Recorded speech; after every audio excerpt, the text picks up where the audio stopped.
Pasta আমরা ছোট বড় প্রত্যেকে খেতে ভীষণ পছন্দ করি, তবে যদি একটু অন্যরকমভাবে করা হয় তাহলে কিন্তু খেতে দুর্দান্ত টেস্ট হয়। আসসালামু আলাইকুম everyone, welcome to Mampi's kitchen. একদম ঝটপট কম সময়ে কম উপকরণে এই পাস্তা রেসিপিটা আমি তোমাদেরকে দেখাবো। তো তার জন্য আমি প্রথমে পাস্তাটা সিদ্ধ করে নেব। একটা হাঁড়িতে পর্যাপ্ত পরিমাণে পানি দিয়ে একটু নুন একটু তেল দিয়ে আর 2 কাপ মতো পাস্তা আমি এখানে নিয়ে নিয়েছি এবং এটাকে সিদ্ধ করে নেব। আর পাস্তাটা আমি এই পাস্তা নিয়েছি, মানে এই ডিজাইনের, তোমরা যে কোনো ডিজাইনের পাস্তাটা নিতে পারো। তো আমি আমার প্রয়োজন বুঝে আমি 2 কাপ নিয়েছি, তোমরা তোমাদের প্রয়োজন বুঝে নিয়ে নিও।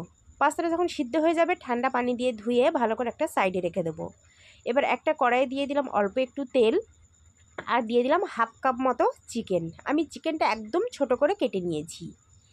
তো চিকেনটা একদম মিডিয়াম আঁচে হালকা করে একটু ভেজে নেব। আর মিডিয়াম আঁচে এটা ভাজলে কিন্তু চিকেনটা খুব সুন্দরভাবে সিদ্ধ হয়ে যাবে। তো খুব সুন্দর করে আমি ভেজে নিয়েছি। তার মধ্যে একটু দিয়ে দিলাম স্বাদ মতো নুন আর একটু গোলমরিচ গুঁড়ো। ভিডিওটা স্কিপ হয়ে গেছে, তোমরা অবশ্যই একটু গোলমরিচ গুঁড়ো দিয়ে দেবে। তারপর আবারও বেশ কিছুক্ষণ আমি নাড়াচাড়া করে নিচ্ছি। তারপর দিয়ে দিলাম বেশ কিছুটা পেঁয়াজ কুচি আর দিয়ে দিলাম গাজর কুচি আর দিয়ে দিলাম একটু ক্যাপসিকাম কুচি। তারপর এগুলো একত্রে খুব সুন্দর করে মিডিয়াম আঁচে এগুলো ভেজে নেব। খুব বেশি পুড়িয়ে ফেলবো না বা খুব বেশি নরম করে ফেলবো না। একটু ভেজে নিয়ে দিয়ে দিলাম মশলা, মানে স্বাদ মতো নুন আর দিয়ে দিলাম গোলমরিচ গুঁড়ো। আমি চিকেনেও সামান্য নুন আর গোলমরিচ গুঁড়ো দিয়েছিলাম, আবার সবজিতেও সামান্য নুন, মানে সবজির পরিমাণ বুঝে নুন আর গোলমরিচ গুঁড়ো দিয়ে আবারও ভালো করে ভেজে নিয়েছি।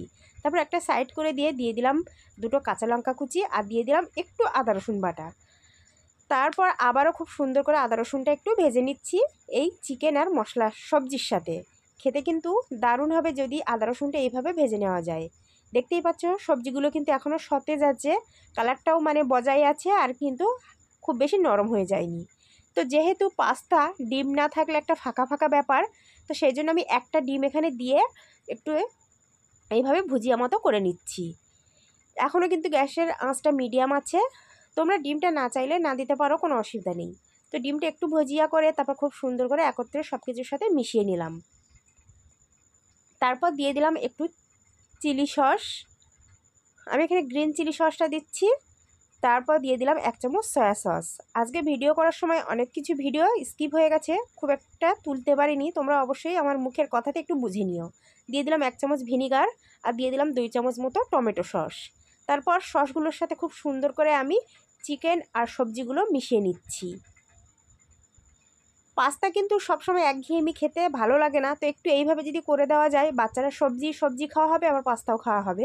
আর এখানে না আমি একদম মানে 4 থেকে 5 চামচ মতো একটু পানি দিয়েছিলাম, এই ভিডিওটাও স্কিপ হয়ে গেছে। তো পানিটা দিয়ে একটু নাড়াচাড়া করে যখন একটু মাখো মাখো ব্যাপারটা এসেছে তখনই আমি কিন্তু পাস্তাটা দিয়ে দিয়েছি। এবার পাস্তাটা দিয়ে খুব সময় নিয়ে আমি সুন্দর করে সব কিছুর সাথে মিশিয়ে নিচ্ছি। আর আমার মতো এইভাবে কে কে পাস্তা তৈরি করে খেতে ভালোবাসো অবশ্যই কমেন্টে জানিও। তো তারপর দিয়ে দিলাম একটু অরিগানো আর দিয়ে দিলাম একটু চাউমিন মশলা। আমি এখানে চাউমিন মশলাটা ব্যবহার করছি, তোমরা তোমাদের পছন্দ মতো মশলা ব্যবহার করতে পারো।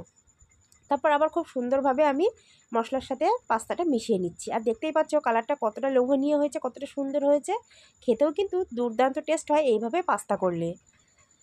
তো আমার এই ভিডিওটা যদি ভালো লাগে প্লিজ বেশি করে একটু শেয়ার করে দিও। আর আমার এই রেসিপি দেখে একবার হলেও অনুরোধ রইল এইভাবে পাস্তা তৈরি করে খাওয়ার জন্য। বাড়ির ছোট বাচ্চাদের যদি এইভাবে পাস্তা তৈরি করে একবার দাও, তারা কিন্তু রোজ রোজ বায়না ধরবে এইভাবেই পাস্তা করে দিতে। আর সামান্য একটু চিকেন হলেই কিন্তু এই পাস্তাটা হয়ে যায়। তো আমি এরকম উপর থেকে টমেটো সস দিয়ে সার্ভ করেছিলাম, খেতে দারুণ ছিল।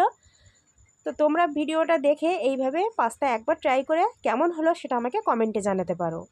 তো আজকের এই পর্যন্ত, দেখা হবে আবারও হয়তো অন্য কোনো রান্নার ভিডিওতে। ততক্ষণ তোমরা সুস্থ থাকবে, ভালো থাকবে।